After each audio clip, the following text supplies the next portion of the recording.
Hi, everyone. Welcome to a special edition of WKYC.com as we focus on the NFL and not talking COVID. We're talking about the Jacksonville Jaguars firing head coach Urban Meyer. I'm Dave DeNatale along with Ben Axelrod.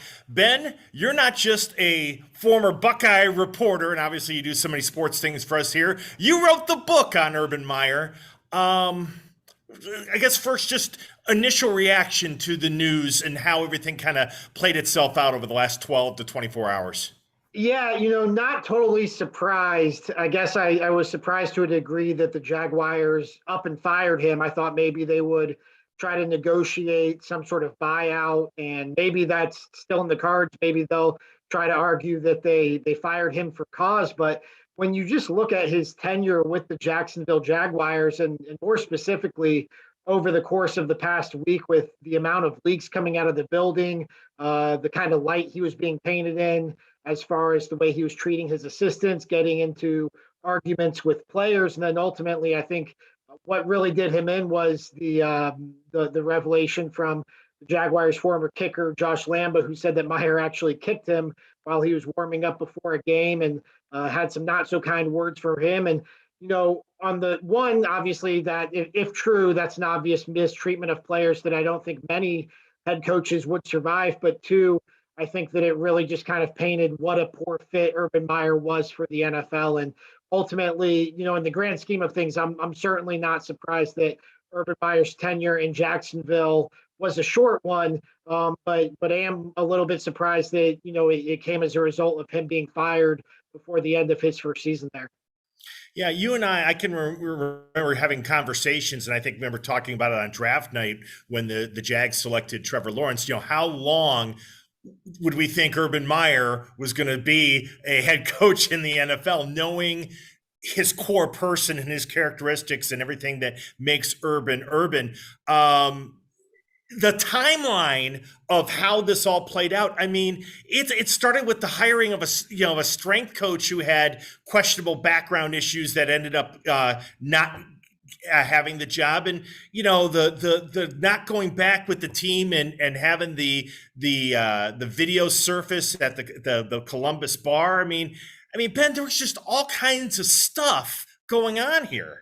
Yeah, he had the job for 11 months. And if you were to do a timeline as far as notable moments from his tenure, it would seem like a lot longer than 11 months. And yeah, you go back to him first getting the job, him hiring Chris Doyle, the former Iowa strength coach, who was ousted from Iowa because of accusations of racist comments and mistreatment of players. He ultimately wound up firing Chris Doyle because of the firestorm that created. I remember during NFL free agency, Urban's first free agency, he was complaining that it wasn't more like recruiting. And obviously that's, something that you kind of scratch your head at and think, this guy might just not be cut out for NFL life after having spent his entire football career at the college level. And then you go to the Jaguars being fined over the course of the summer because of they were violating rules during the OTA periods. That was certainly something that stood out. And then I'll tell you this, you mentioned all the things that you mentioned. We didn't even talk about him signing Tim Tebow fresh out of baseball to play tight end for them, which obviously did not last long, but still something that was very polarizing, brought a lot of negative attention to the Jaguars, something where, really they wasted a preseason roster spot on a guy who really at this point doesn't seem to have much business being on an NFL roster. Then there's the video in Columbus where obviously that video did not paint him in a very positive light. And then on top of that, you have the fact that he didn't fly back with his team from Cincinnati after a loss that really made a lot of people think that this is a guy who's not cut out for NFL life. And then everything that's happened over the course of this past week. And on top of all that, he wasn't winning. And that's sometimes, the NFL, I really did not see Urban Meyer as a fit for the NFL. I mean, I did not see it going this poorly, but I thought this is a guy who has spent his entire career in college. He's used to going about things a certain way. The style that he coached in the NFL or in college was not going to adapt to the NFL. And I don't know how adaptable he was going to be in that nature. But I thought, if one thing was going to work out for him, he was getting Trevor Lawrence, #1 overall pick.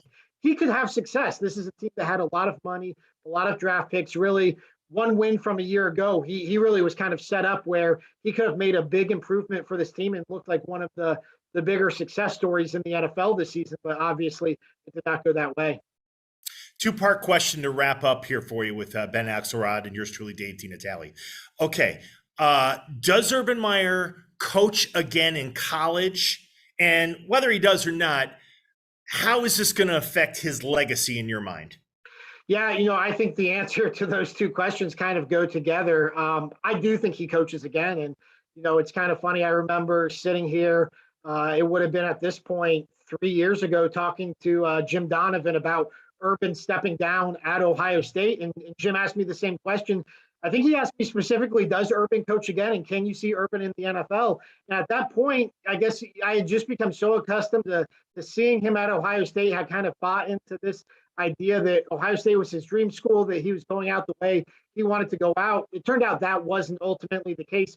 He comes back, after a year off, comes back after that to coach the Jacksonville Jaguars, not a very storied program in the NFL.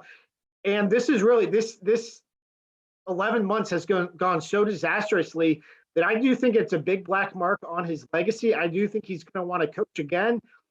I don't think he'll be able to coach again right away. I think he's going to have to go on kind of an apology tour here and do some media work over the course of the next year. But I do think, as early as 2023, I think we'll see him back on a college sideline somewhere. Yeah, it'll be interesting. Ben, always appreciate your insights as we talk about kind of the fall of Urban Meyer, at least in terms of the NFL is concerned. But I'm with you. I think at some point he's on a sideline again in the college ranks. Thanks, everybody, for watching a special edition of WKYC.com.